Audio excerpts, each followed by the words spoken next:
Breaking news po, Senador Marcoleta, magsasalita na po sa ginawang pagpapatalsik po sa kanya at kay Chis Escudero. Mga kababayan, malalim pala ang dahilan ng mga buhaya dito. Si Senador Marcoleta pala ang tunay na pakay nila at si Chis Escudero naging collateral damage na lang. Nako po, eto po ang totoo. Ito ang birada ni Marcoleta dito sa Net25. Nako mga kababayan, ito na po. Ayon, nagbabalik na po. Bumati na kami kayo na ang atin pong Senador Rodante Marcoleta. Sen, bumati po kayo sa ating mga taga-subaybay. Magandang hapon po sa ating lahat na mga nagtityagang nakasubaybay po sa saganang mamamayan. At ako po ay masaya at nakita ko na naman ang aking dalawang pinagpipitagan ng mga, ano bang tawag sa inyo? Mga ginoo lang po, mga ginoo lang. Mga ginoo. Opo. At alam ko naman po na pinagsisikapan pong kayo po ay talagang bigyan ng mga impormasyon. Opo. At mga komento na talagang nakakatulong po sa ating lahat. Dito po kasi sa palatuntunang saganang mamamayan, Sen, kayo po ang chairman dito. Hindi ako pwedeng maalis ng pagka-chairman dito eh. Malaking issue. Buti nila dumating kayo kasi magbobotohan na kami ni Jen eh. Para palitan niya. Teka lang, marami kasi nagtatanong, ano ba talaga nangyari po sa Senado, Sen? Siguro i-refresh nyo nga po yung ating mga kababayan. Kagaya nung nalalaman na ninyo at ang daming nagbibigay ng feedback sa akin. Hindi lamang libo-libo, halos milyon-milyon na yata. Ay, opo, oo. Na hindi nila matanggap-tanggap na ako po'y biglang pinalitan bilang chairman ng Blue Ribbon Committee. Ang totoo po niyan, ako po talaga ang kanilang pakay. Oo. Ang presidente po ng Senado, si Senator Chis Escudero, ay parang collateral damage lang po yun. So tama pa rin lumabas sa mga social media, Sen, na ang puntirya talaga kayo. Kasi hindi naman nila ako maalis kung hindi nila alisin yung puno. Ayun. Ganun po yung nangyari riyan. Oho. Ngayon, ang medyo hindi po ako nagsasabi nito. Ito po ay kinukonfirma ng napakarami pong mga kababayan natin na hindi po nila nagustuhan yung mabilisang pagpapalit ng liderato ng Blue Ribbon Committee. Lalong-lalo na po doon sa panig ng paglalahad na po ng katotohanan. Yung pag-iimbestiga na po sa kanila pong palagay, ay meron na po silang nakikinikinitang mga katotohanan na lalabas dyan. Papunta na po sa paghanap po natin ng kasagutan sa maanumalyang pagkakalatag ng mga proyekto na kung tawagin nga ay ghost projects. Ayun. Ang balita kasi, Sen, may singit ko lang po, mukhang pinakiusapan ata si Senator Chis bilang presidente po ng Senado na kayo ay palitan sa pagiging chairman, pero parang nanindigan siya sa inyo. Kaya ang nangyari daw po, pati siya nadamay sapagkat ayaw pala niya kayong palitan bilang chairman ng Blue Ribbon Committee. So tama po ba yung ganung anggulo? Hindi ko alam yun kasi wala naman siyang sinasabi sa akin na siya'y kinausap.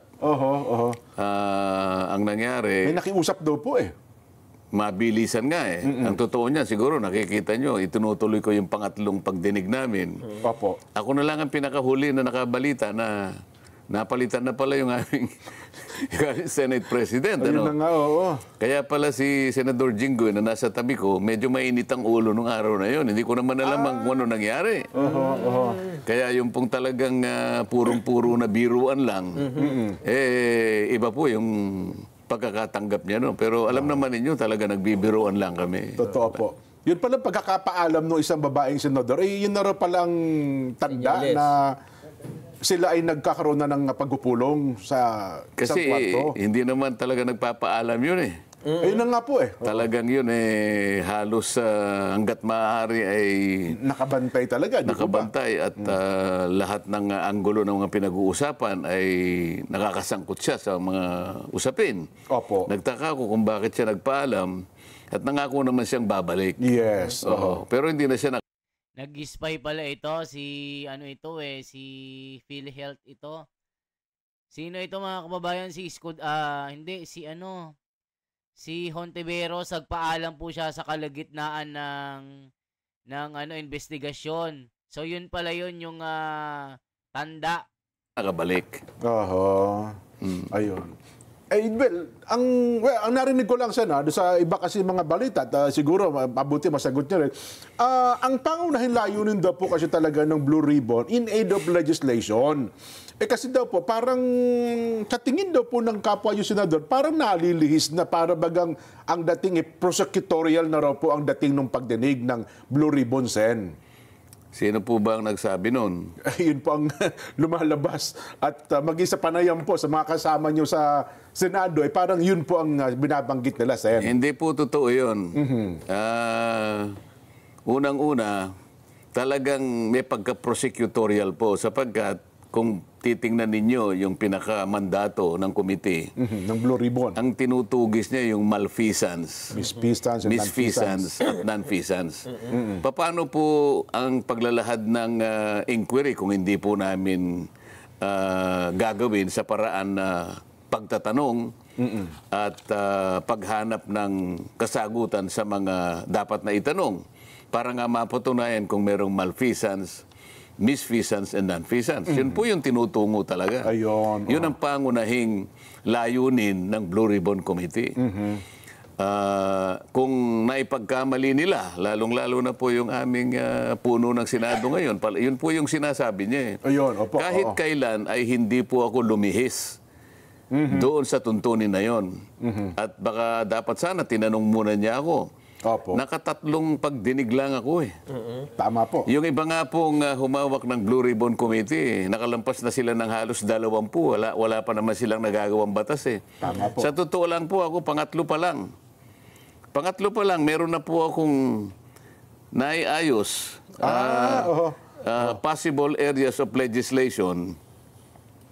10 pa yung aming naisip na kagad eh. Sa tatlong pagdinig pa lang po, ha? Tatlong pagdinig pa lang para malaman ng nakikinig sa atin Opo. na tayo naman ay hindi nagbibiro sa mga sinasabi natin.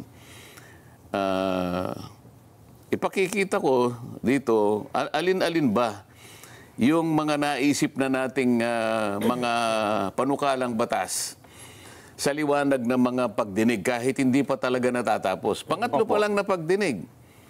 Base sa mga nakita na namin, nakita ko at nakilatis natin. Ito yung aking naisip. Kinakailangan merong amendment ng procurement law. Kasi doon na pupunta po yung mga bidding natin, yung pag-award ng mga proyekto, lalong-lalo na yung pinag-uusapan ng mga flood control projects, nasasalaula sapagkat merong problema, may mga butas sa procurement law. Kailangan mag-introduce ka ng amendments. Meron ding amendment po sa anti-graft law. Dito kinakailangan mapatibayan siguro kung hindi man dapat itaas siguro pati yung pagpaparusa dito kinakailangan ibigyan talaga ng impetus dito Opo. Pwede rin nating meron po kaming iniisip na amendments po sa contractors licensing law. Ito yung sakop ng PICAB, ano? PICAB, opo. Meron tayong amendment sa witness protection law o yung tinatawag na stand-alone bill, no? Meron tayong naiisip na amyenda doon sa ating AMLA. Anti-Money Laundering Council. Anti-Laundering. Nakita naman ninyo kung saan, isip-isipin nyo, yung isa sa mga nag-testify doon. Sa isang araw, kaya niyang magpatalo ng halos 14 o 15 milyon. Ito parang ginagamit nila, laundry area yung mga kasino natin. Kaya dapat magkaroon ng amyenda sa AMLA, sa batas sa AMLA, ano? Nakikita rin natin ang pangangailangan para i-amend yung ating Securities Regulation Code.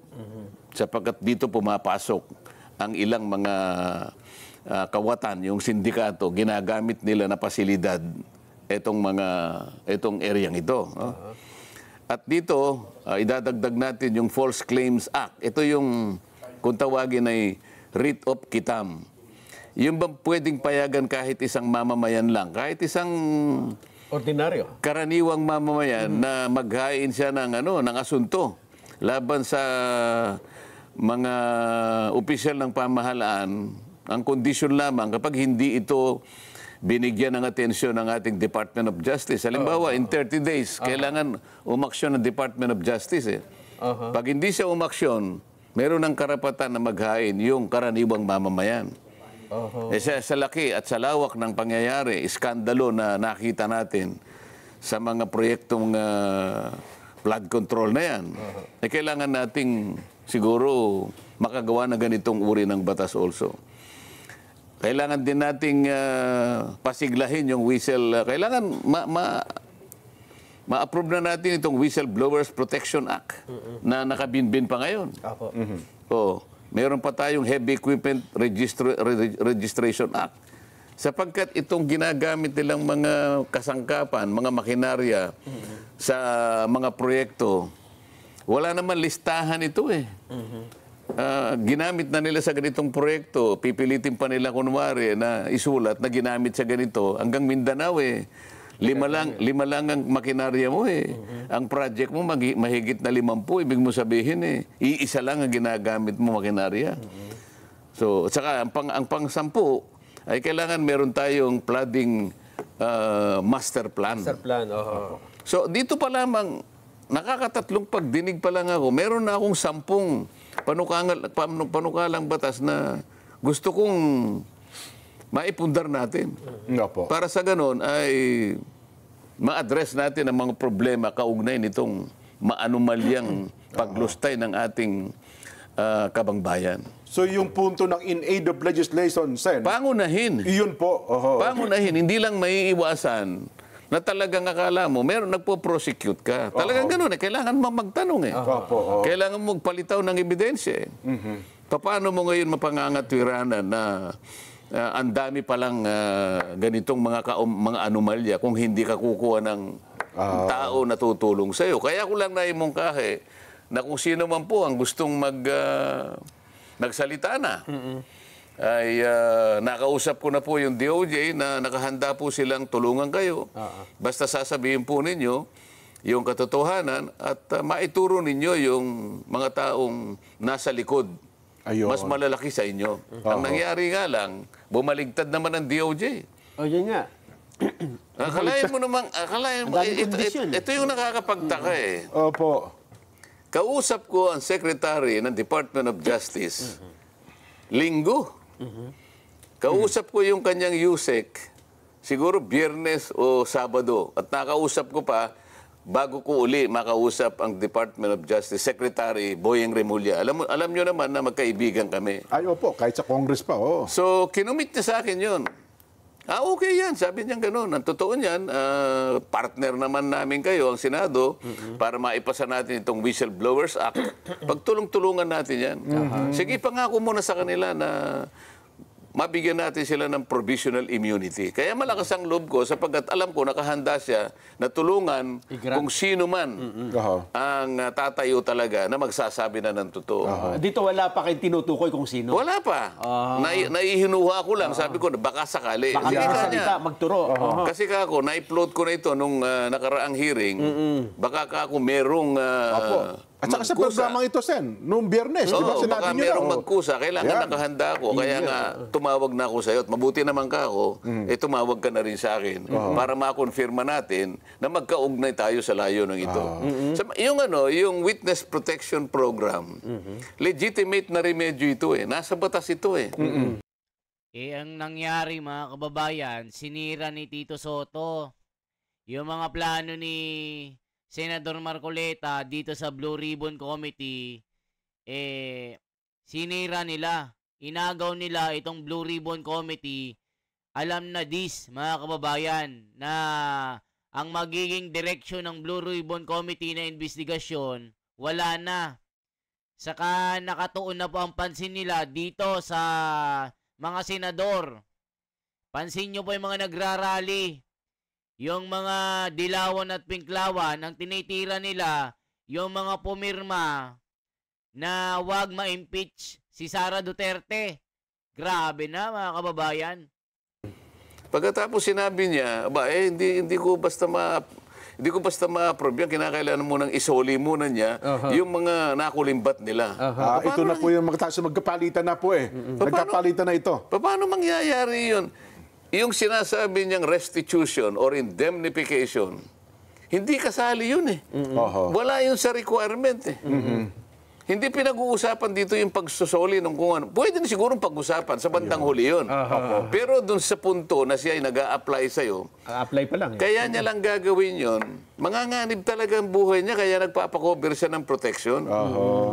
Nakita mo yung inallege niya na may kinalaman di umano dito sa mga payola, yung mga payouts na yan, 17 congressmen. Opo. At 10 mga tao na yung iba ay private individuals at yung iba naman ay mga kawani at opisyalis ng DPWH. Sa mga tweed, 10 sa panig ng DPWH at saka pribadong mga mamamayan at 17 congressmen. O yun naman ang yun naman ang hinihingi ng Witness Protection Program. Manganganib talaga ang buhay niya sa ginawa niyang pag-expose sa pagsasabi ng katotohanan. Sa panig niya, yun ang totoo eh. Pero yung unang usapan niyo po ni Sec Boying, walang mga ganong condition, Sen? Alam naman niya na wala eh. Kaya basahin mo yung batas. Napakasimple naman ang batas. Ngayon, ito naman aming bagong Pangulo ng Senado ngayon. Yun ang kanyang idinadahilan kung bakit yung sulat na binigay ko na dapat pirmahan niya para umabot sa Secretary of Justice, nag-research naman ako sabi niya. Ayun na nga po, hindi na nakita ko na kinakailangan palang magsoli. Ang aking kinalulungkot dito, kung talagang nag-research sila, bakit hindi nila binasa yung batas? Wala namang sinasabing ganun na magbayad ka muna. Isauli mo muna kung ina-allege na ninakaw mo o ano man. Walang O mga kababayan, iba talaga pag abogado. Alam yung mga pasikot-sikot na mga legalities. Yung mga batas na magbibigay proteksyon dito sa mga diskaya. Sabi ni Iskol Bukol, nag-research daw, nag-google, pero hindi binasa yung batas. Yari ka, Tito Soto, lumalabas lang dito na bobo ka, sabi ni Isko Kumag 97. Iwan sa yung ire-rescue kita. Halimbawa, merong kidnap or ransom. Halimbawa, itong cameraman natin. Ire-rescue kita pero magbayad ka muna. Hindi pa, parang mali eh.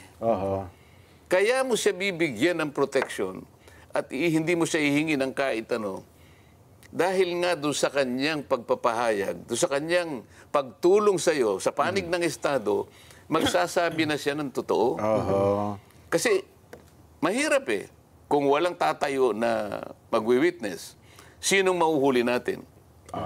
Lahat yun, aligasyon. Lahat po yun, paratang. Kung walang magsasalita. Hindi ba, Nelson, para ka namimingwit eh. Pag ikaw ay namimingwit, may pain ka. Tama po. Anong gagamitin mong pain? Butete, halimbawa. Bulate. Bulate. Maliliit na isda. Para makahuli ka ng malaking isda. Ayun Pain. Kung walang pain. Walang pain. Sino yung papain? Yung pain, gusto niya proteksyonan mo naman ako. Kakagatin ako niyan eh. So ang pinangako dapat na Sec Boy, provisional. Hindi, sinabi niya, sige, pangakuan mo sila na sa ngayon pa lang, kaya tinawag niya na provisional immunity. Provisional immunity Manggagaling sa akin para malaman nila, wag naman ninyo kung ano, wag niyo munang kung ano nung ginagawa nila. Pupunta doon ang BOC, pupunta ang BIR, pupunta yung AMLA. Teka muna, magpa-apply ito eh. Ito yung proteksyon na hinihingi niya hanggang sa ma-approve na eventually yung kanyang aplikasyon. Alam niyo mga kababayan, tama ito si Senador Marcoleta. Itong ginagawa niya kasi mga kababayan, pinapainan po itong mga diskaya.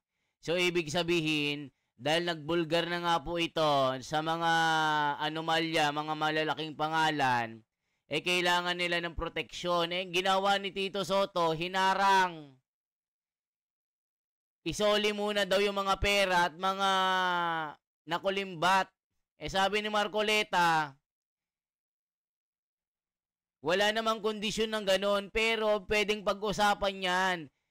Ang gawin mo muna, proteksyonan. Kaya nga, papainan mo ito para kumanta. Eh si Tito Soto, nagmagaling. Nag-research daw, pero hindi binasa yung batas. Bobo talaga ito. Sabi ng mga komento, napakatangang SP ito. Hindi marunong kasi nga hindi naman abogado. Walang sinasabi doon na kailangan kang magbayad o magbalik nung inaakala mo na nakulimbat mo. Wala pa eh. Nag-iimbestiga pa lang tayo eh. Paano natin makukwenta kung ano yung babalik? Hindi pa wala pa naman tayo sa estado na yon.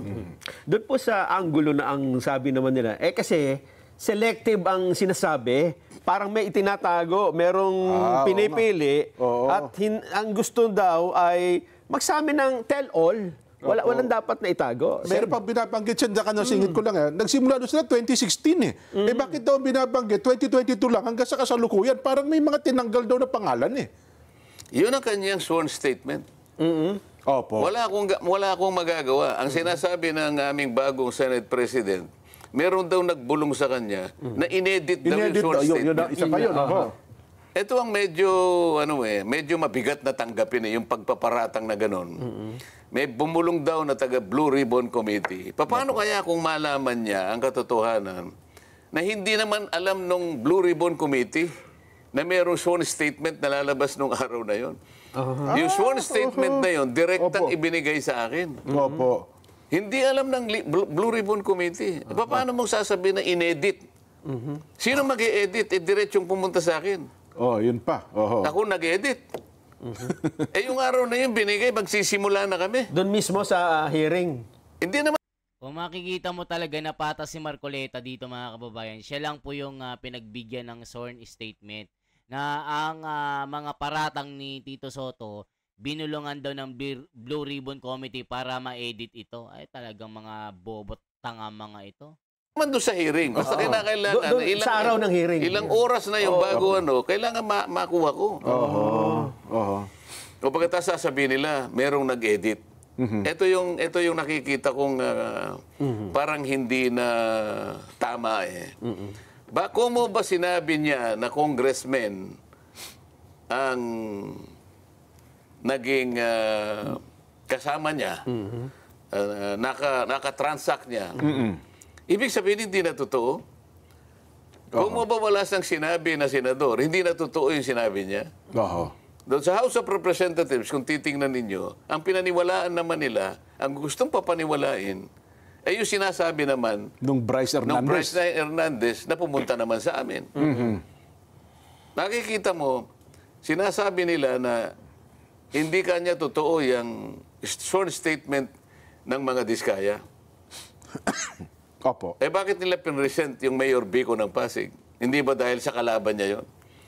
Ano naman nung aming presidente na Senado ngayon, yung Vico Soto? Hindi ba pamangkin niya? Pamangkin, yes po. O di may politika dito, hindi ba? Kaya mo lang ba sinasabi, kaya mo dinidiminish yung value nung sworn statement na yon dahil kalaban siya ng pamangkin mo sa politika. Di ba mga kababayan, nagamit lang si Vico Soto na only against the Diskaya but not seeking the truth. Di ba mga kababayan? Kung ako siguro, dapat hindi ako magkukomment sa bahagi na yun Opo. Sapagkat kalaban ng aking pamangkin ito, hindi siguro magre-recuse siguro ako Hindi ikaw ang magbo-volunteer na palagay ko inedit ito. Sa aking palagay, maraming butas ito. Hindi ka dapat magsasabi ng ganon sapagkat magiging bias ka. Dahil kalaban niya ng pamangkin mo. Sa politika. Itingnan mo na lang. Tinawag si Mayor Vico sa House of Representatives. Hindi para magbigay ng testimony. Hindi para magbigay ng dokumentong makakatulong para makakuha ng maraming batayan. Nagsabi siya ng opinion niya tungkol sa mga Diskaya. Na sinungaling ang mga taong ito. Yes, opo. Ang opinion ba'y tinatanggap sa pagdinig?